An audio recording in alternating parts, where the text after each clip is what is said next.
नमस्कार, जय हिंद, जय भारत। लॉजिक की क्लास करते हैं हम।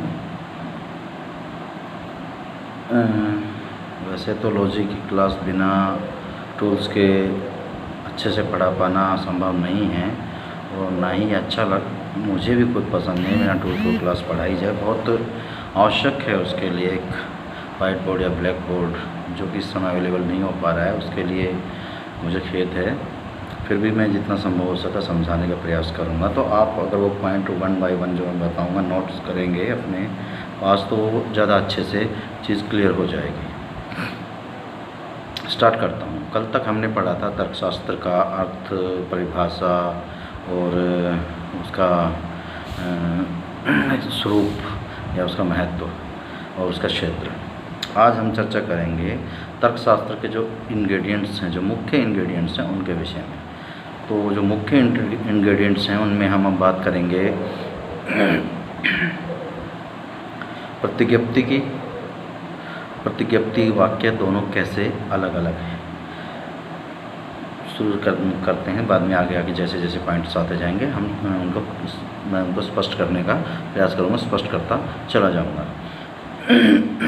प्रतिज्ञप्ति और वाक्य के बीच एक संबंध भी है और उनमें एक बहुत भारी अंतर भी है। फाइनली हमें कोई ना कोई चीज़ कहनी लैंग्वेज में होती है, हम उसके लिए सेंटेंस ही यूज़ करते हैं, वाक्य ही यूज़ करते हैं। वाक्य विभिन्न प्रकार के होते हैं बेसिकली, लेकिन प्रतिज्ञप्ति विभिन्न प्रकार की नहीं होती है। सबसे पहले मैं वाक्य बता दूँ ताकि प्रतिज्ञप्ति बताने में कोई दिक्कत न आए। वाक्य बेसिकली हम 4 या 5 प्रकार के पढ़ते आए हैं स्वरूप की दृष्टि से। जैसे एक अफर्मेटिव सेंटेंस होता है, सकारात्मक वाक्य, जैसे कि राम एक अच्छा लड़का है। और एक नेगेटिव सेंटेंस होता है जो कि नकारात्मक वाक्य होता है कि राम एक अच्छा लड़का नहीं है। एक होता है फिर प्रश्नवाचक, यानी जो इंटरोगेटिव सेंटेंस होता है, कुछ इंटरोगेशन करने के लिए हम जिसका उपयोग करते हैं कि क्या राम एक अच्छा लड़का है, या व्हाट इज़ दिस फ्रूट, ये फल क्या है। और एक सेंटेंस होता है ऑप्टेटिव, जिसको हिंदी में शायद भाव प्रदर्शित करना, संवेगात्मक ऐसा कुछ बोलते हैं। तो उसमें हम क्या करते हैं कि अपनी कोई भाव, अपना कोई संवेग जो है वो जाहिर करते हैं, प्रकट करते हैं। जैसे दिस इज़ वेरी बैड, यह बहुत गलत हुआ। या हम कह देते हैं कि मे गॉड ब्लेस यू, तो हम किसी के लिए कोई प्रार्थना कर रहे हैं, ठीक। तो ये भी एक तरह का संवेग है। और एक वाक्य होता है इम्पेरेटिव सेंटेंस, आदेशात्मक, जिसमें हम कोई कमांड देते हैं। जैसे मैं कहूँ कि go and get that thing, कि जाओ और वो चीज़ लेके आओ, या पोस्ट दिस लेटर, इस लेटर को पोस्ट करो। ये वाक्य सीधा क्रिया से शुरू होता है, सीधा वर्ब से स्टार्ट होता है। सेट अप, चुप हो जाओ। तो ये क्या है कि आदेश है, एक कमांड है। ये 5 प्रकार के बेसिकली वाक्य होते हैं। इन 5 प्रकार के वाक्य में से सभी प्रतिज्ञप्ति नहीं होती है। प्रतिज्ञप्ति केवल 2 ही प्रकार के वाक्य होते हैं, जो प्रथम 2 हैं। कारण प्रतिज्ञप्ति, प्रति यानी कि कोई कॉपी, ज्ञप्ति जो हमें ज्ञप्त हो सके, जिसका हम ज्ञान प्राप्त कर सकें, यानी कि हमें ज्ञान देने वाली कोई जो प्रति होती है, कॉपी होती है, उसको हम प्रतिज्ञप्ति के अंतर रखते थे। कॉपी क्यों, प्रति क्यों? क्योंकि हम वस्तु या किसी भी तथ्य का जब ज्ञान लेते हैं तो वो तथ्य एज सच नहीं लेते, हम उसे लैंग्वेज के माध्यम से लेते हैं। और लैंग्वेज उस तथ्य को, उस वस्तु जगत के तथ्य को हमारे सामने प्रकट करती है।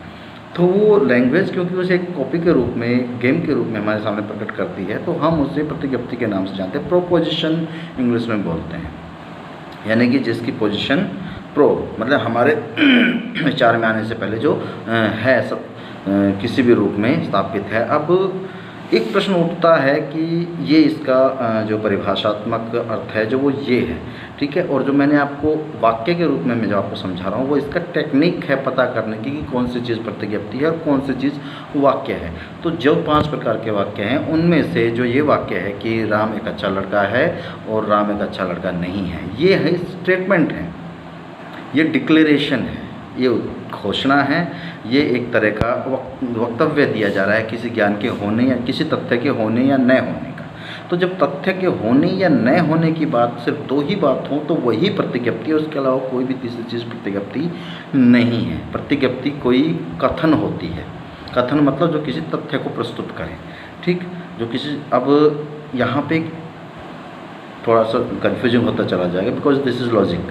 तो तथ्य को भी मैं थोड़ा स्पष्ट कर दूं कि तथ्य क्या होते हैं। तो तथ्य का तात्पर्य आप कतई ये मत समझना कि सिर्फ जो वस्तु जगत में अस्तित्व में कुछ है उसको प्रकट करना, उस चीज़ को, वही चीज़ में जो कुछ घटना घटती है वो तथ्य है, उसके अलावा कोई तथ्य नहीं है। ये अर्थ जो है लॉजिकल पॉजिटिविज्म से निकलता है, बट ऐसा नहीं है। तथ्य का अर्थ सिर्फ इतना नहीं होता है कि जो वस्तु ऑब्जेक्टिव रियलिटी के रूप में है उसको प्रेजेंट जो चीज़ करती है वही तथ्य होता है, नहीं। तथ्य का तात्पर्य, अब जैसे ये हम प्रतिज्ञप्ति ले लें कि वो बंध्या का पुत्र है, ठीक है, आकाश कुसुम बरस रहे हैं, ये डिक्लेरेशन है, ठीक है, ये उद्घोषणा है, ये स्टेटमेंट है, ये कथन है, तो वो बंध्या का पुत्र है। अब ये तो ऐसा तो कोई चीज़ संभव ही नहीं है, ये तो कंट्राडिक्टरी है। बंध्या है यानी बांझ है जो, उसका कोई पुत्र कैसे हो सकता है, ठीक। तो तथ्य क्या है इसमें? तथ्य इसमें ये है कि बंध्या का पुत्र है, ये भी एक कथन तो है, तो इसको हम प्रतिज्ञप्ति में रखें या नहीं रखें? बिल्कुल ये प्रतिज्ञप्ति में रखी जाएगी। बेशक ये किसी वस्तु जगत के सत्य को प्रदर्शित नहीं करती, लेकिन वस्तु जगत के झूठ को तो प्रदर्शित कर रही है, असत्य को तो प्रदर्शित कर रही है, लेकिन वहाँ पर जरूरी नहीं वो असत्य को ही प्रदर्शित कर रही है। तथ्य के कितना डीप मीनिंग होता है मैं इसमें आगे आपको बताता हूँ। जरूरी नहीं है कि वस्तु जगत के असत्य को ही प्रदर्शित कर रही है। जैसे मैं कहूँ, जैसे यही उदाहरण चल रहा है जैसे कि वो बंध्या का पुत्र है। अब इसका जब निरीक्षण किया जाएगा तो ये वाक्य मैंने किस दृष्टि से कहा है? बंध्या के पुत्र की यहाँ पे दो सेंस निकलती है। एक तो ये कि बंध्या का कोई पुत्र ही नहीं हो सकता, तो ये वाक्य असत्य, ये प्रतिज्ञप्ति असत्य है।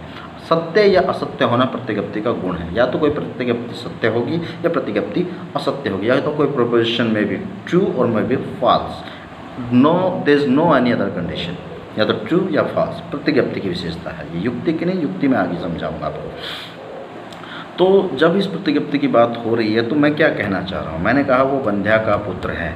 अब एक तो इसका अर्थ ये निकलता है तथ्यात्मक कि मैं असत्य बोल रहा हूँ, इसको प्रूव करेंगे तो ये असत्य है। तो प्रतिज्ञप्ति, बेशक ये प्रतिज्ञप्ति है लेकिन ये असत्य प्रतिज्ञप्ति है। तो तथ्यात्मक तो कुछ कह रही है, कुछ तथ्यात्मक असत्य कह रही है, ठीक है।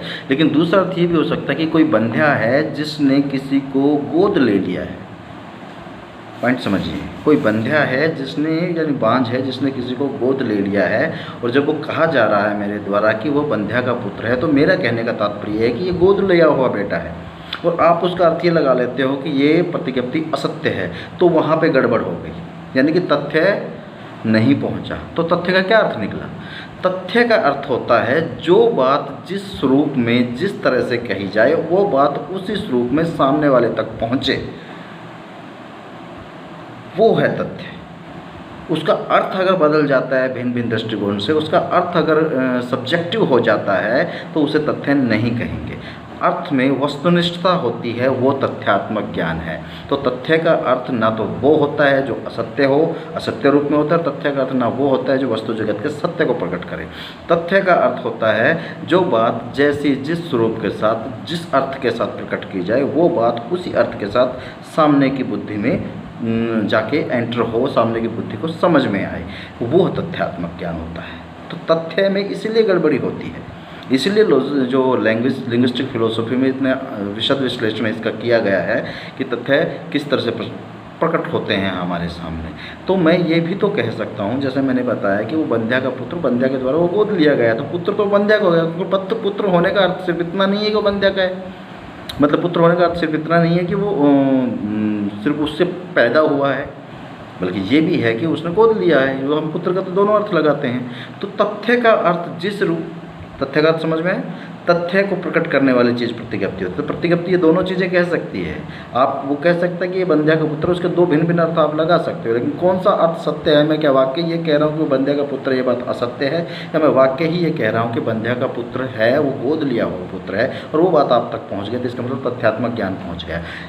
इसी कारण हमारे जो शास्त्रार्थ है, हमारी जो बातें हैं, उनमें ये झगड़ा होता है कि तथ्य जो होता है वो वास्तव में सामने नहीं पहुंच पाता है, क्योंकि तथ्य जो होता है सामने वाले ने अपनी सब्जेक्टिव सेंस में कहा है या किसी ऑब्जेक्टिव सेंस में कहा है, और सामने वाले ने उसे अपने सब्जेक्टिव सेंस में से समझा है। तो जो कहा गया है वो चीज़ समझी ही नहीं गई, तो प्रॉब्लम खड़ी हो जाती है। ये समस्या दर्शन शास्त्र की समस्या है, और इसी समस्या को देखते हुए जो तत्वमीमांसा वाक्य थे उनको निगेशन कर दिया गया, उनको निकालने का प्रयास किया गया तत्वमीमांसा से, लिंग्विस्टिक फिलोसॉफी में जो भाषा दर्शन था उसके अंतर्गत। चलो हम अपने पॉइंट पे वापस आते हैं, ये समझाना जरूरी था ताकि आपको ये आगे काम आ सके।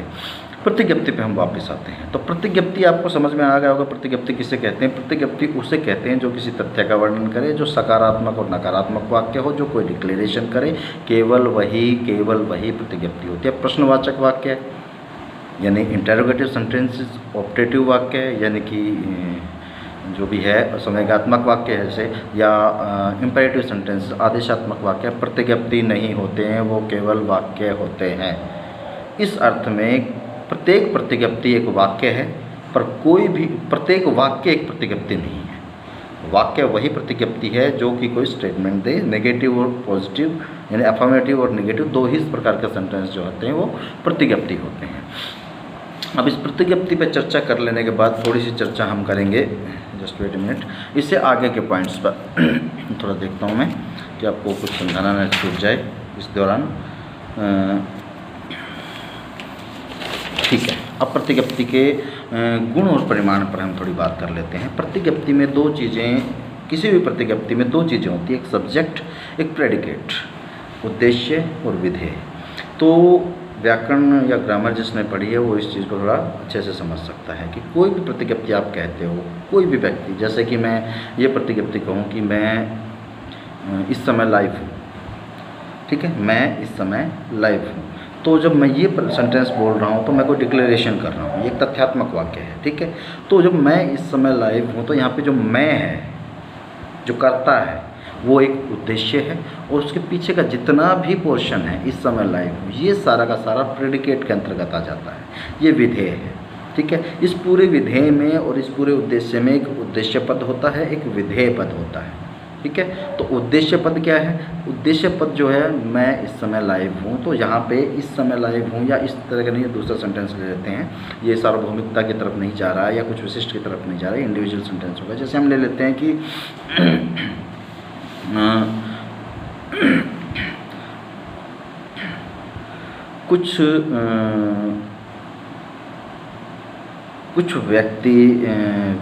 कुछ व्यक्ति मूर्ख होते हैं, कुछ व्यक्ति मूर्ख होते हैं। तो यहाँ पे सब्जेक्ट है कुछ व्यक्ति, व्यक्ति यहाँ पे सब्जेक्ट, उद्देश्य पद जो है व्यक्ति है, तो उद्देश्य है वो है कुछ व्यक्ति मूर्ख होते हैं, ये इसका प्रेडिकेट है यानी इसका विधेय है। तो इनमें दो पद हैं, एक व्यक्ति और दूसरा पद है मूर्ख, ठीक। तो जो मूर्ख है वो विधेय पद है क्योंकि वो विधेय के एरिया में आ रहा है, जो व्यक्ति है वो उद्देश्य पद है क्योंकि वो उद्देश्य के एरिया में आ रहा है। तो ये विधेय पद और उद्देश्य पद दो पद होते हैं इसमें एक प्रतिज्ञप्ति में, ठीक है। अब जो परिमाण और गुण क्या होते हैं? परिमाण मतलब क्वांटिटी, मात्रा या संख्या, ठीक।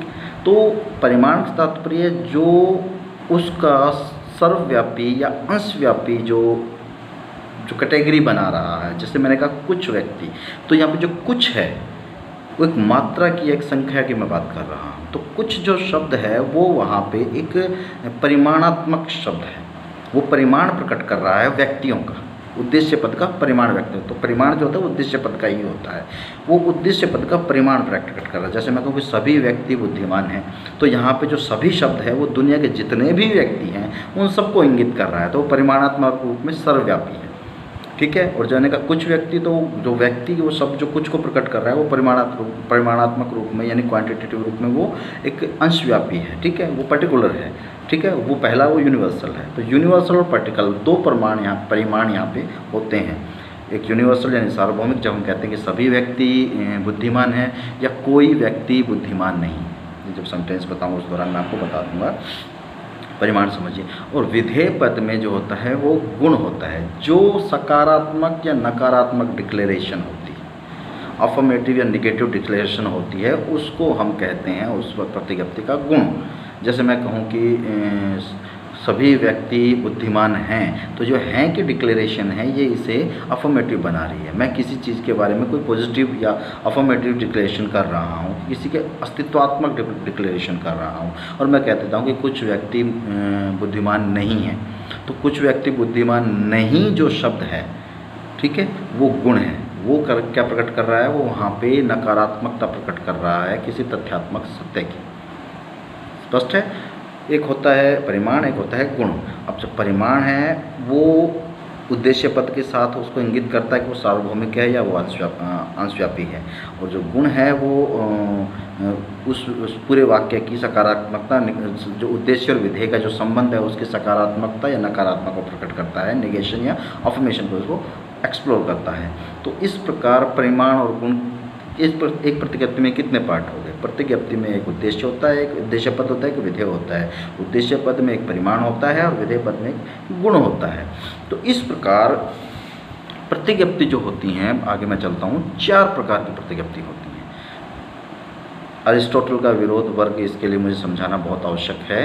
तो जो अरिस्टोटल का जो स्क्वायर ऑफ अपोजिशन है उस पर भी मैं जल्दी ही कुछ ना कुछ करने का प्रयास करता हूँ, कुछ समझाने का प्रयास करता हूँ एक पिक्चर के माध्यम से।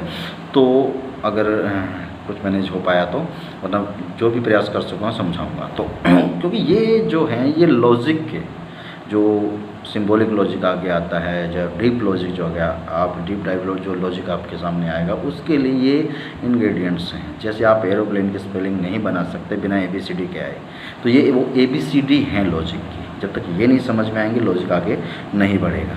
तो 4 प्रकार की प्रतिज्ञप्ति होती हैं। 4 प्रकार की प्रतिज्ञप्ति किस तरह से चिन्हित होती है, उनके लिए जो सिंबल्स निर्धारित किए गए हैं वो सिंबल्स की मैं बात करता हूँ। जो इंग्लिश का अल्फ़ाबेट्स हैं 26, उनमें वावल कितने हैं? 5 वावल हमारे पास होते हैं, A, E, I, O, U, ठीक है। तो A, E, I, O, U 5 vowel में से U को छोड़ दो, A, E, I, O 4 vowel याद रखो, ठीक है। ये A, E, I, O में चलने देंगे तो ही बढ़िया रहेगा, इसको हिंदी में करेंगे तो थोड़ी दिक्कत आ जाएगी। तो A, E, I, O सब समझ सकते हैं जो भी लॉजिक पढ़ने के इच्छुक। तो A, E, I, O 4 जो सिंबल हैं, वो 4 जो वॉवल है वो हम उठा लेते हैं। 4 प्रकार की प्रतिज्ञप्ति होती है। 4 प्रकार की प्रतिज्ञप्ति का नाम क्या है? सार्वभौमिक, मतलब कि क्या कहते हैं, सार्वभौमिक सकारात्मक है, या एक दूसरी जैसे universally affirmative, and particularly affirmative, universally negative and particularly negative, यानी कि सार्वभौमिक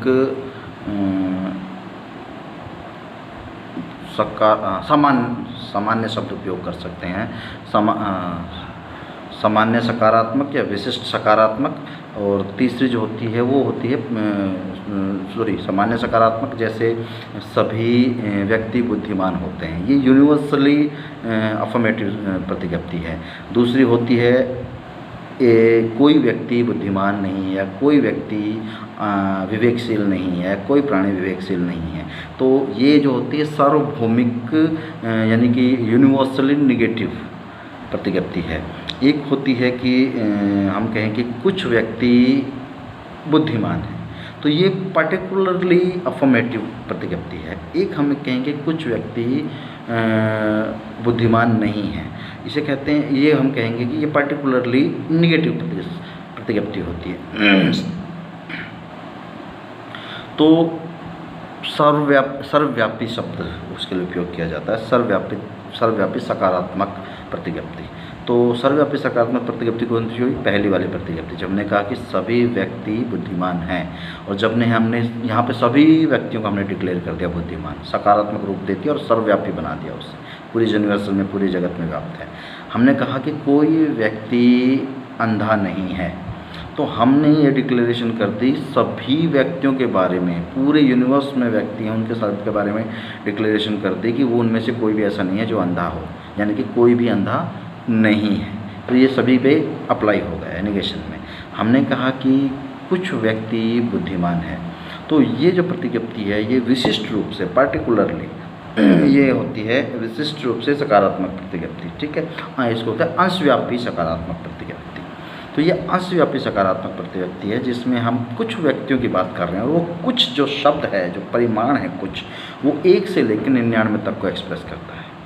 एक व्यक्ति में भी कुछ सम्मिलित है और 99 में भी कुछ सम्मिलित है। तो जब भी निष्कर्ष निकलता है इन शब्दों से, तो इन शब्दों का अर्थ हमें क्वांटिटी में 1 से 99 लगाना पड़ता है। सर्वव्यापी का अर्थ हमें 100 का 100 लगाना पड़ता है।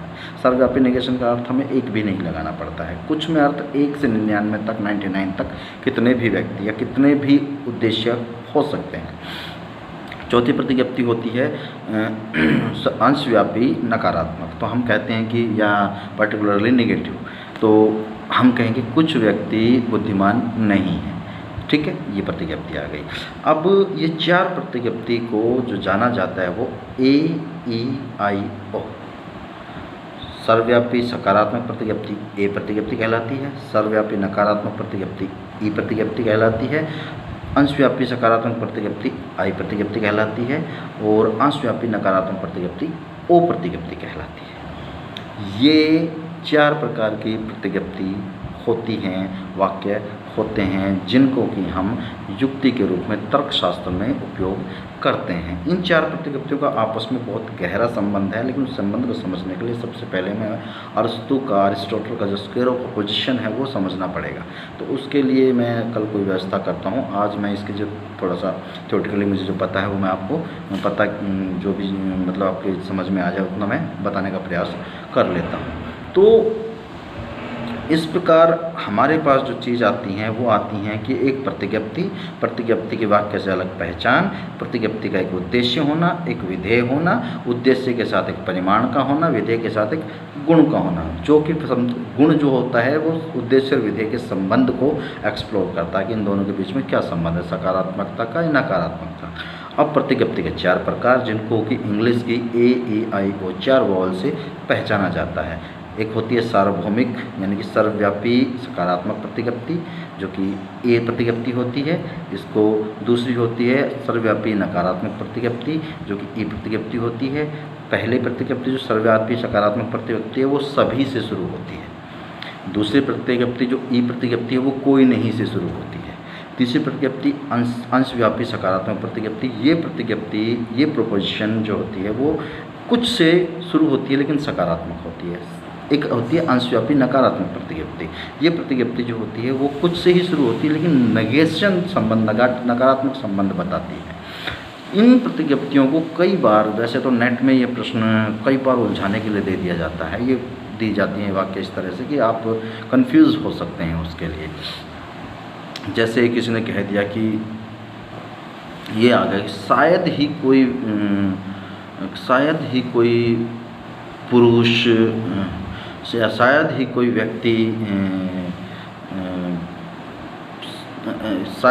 व्यक्ति एवरेस्ट चढ़ पाए। चढ़ गए वो एक अलग बात है, हम प्रतिज्ञप्ति लेते हैं, मान लो 200 साल पहले की ले लेते हैं। शायद ही कोई व्यक्ति एवरेस्ट चढ़ पाए, शायद ही कोई व्यक्ति एवरेस्ट चढ़ पाए, इसका रूप क्या है इन 4 प्रतिज्ञप्तियों में से? इसका रूप क्या है? ये सीधा सीधा डिक्लेयर कर रहा है कि कोई भी व्यक्ति वो एवरेस्ट नहीं चढ़ पाएगा। तो ये प्रतिज्ञप्ति का रूप टोटल सर्वव्यापी नकारात्मकता का हो जाता है। या फिर हम कहें कि मुश्किल से ही किसी ने, या एक सेंटेंस एक प्रकार का नेट में इस तरह का सेंटेंस बना कर दे देते हैं, या एक प्रकार का सेंटेंस ये लगा के वो दे दे कि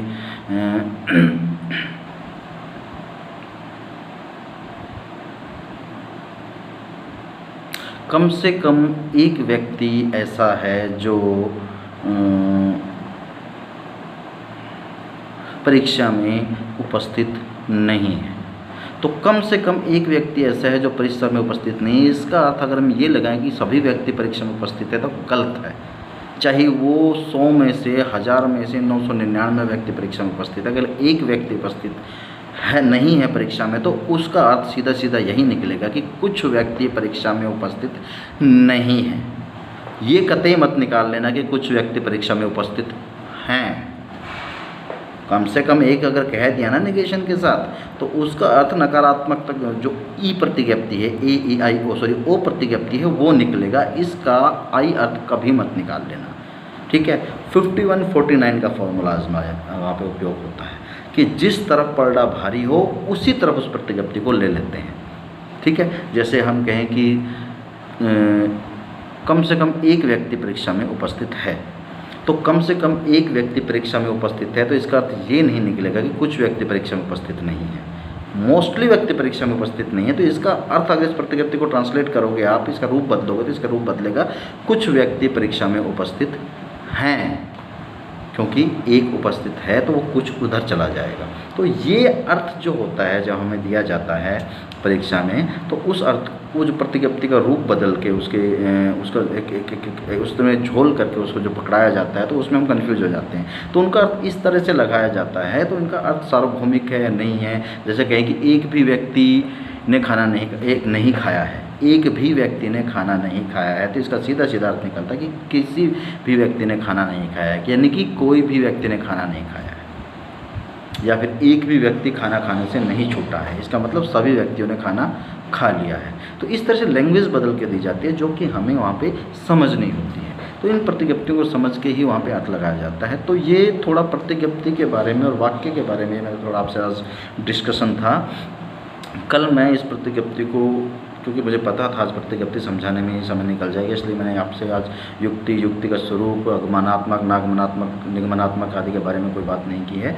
ये चर्चा हम करेंगे और ओबियसली इसके लिए कुछ टूल्स चाहिए, जो इसको मैं बहुत कम ही महसूस कर रहा हूँ ये चीज़ें बताते वक्त, क्योंकि इनके लिए टूल्स की बहुत आवश्यकता है, टीचिंग टूल्स की। But I am not available, that's why जो भी है। तो कल हम युक्ति पे चर्चा करेंगे। प्रतिज्ञप्ति आप एक बार ठीक से समझ लीजिए, कंफ्यूज नहीं हो। तो प्रतिज्ञप्ति अगर आपकी जब क्लियर हो जाएगी तो युक्ति पे चर्चा करेंगे। इसके बारे में नेट पे भी आपको बहुत कुछ मिल जाएगा, उनसे समझने में आसानी रहेगी। साथ में कोई पुस्तक आपके पास है तो उससे भी मिल जाएगा। नोट्स जो मेरे स्टूडेंट्स हैं उनके लिए मैं जो गूगल क्लासरूम जो चल रहा है उसके लिए नोट्स मैं अवेलेबल उसमें करवा दूँगा, तो उसमें वो नोट्स वो देख सकते हैं, उसमें वो समझ सकते हैं उस चीज़ को। ठीक है, तो आज के लिए इतना ही, बाकी हम कल करते हैं। थैंक यू एंड नमस्ते, जय हिंद, जय भारत।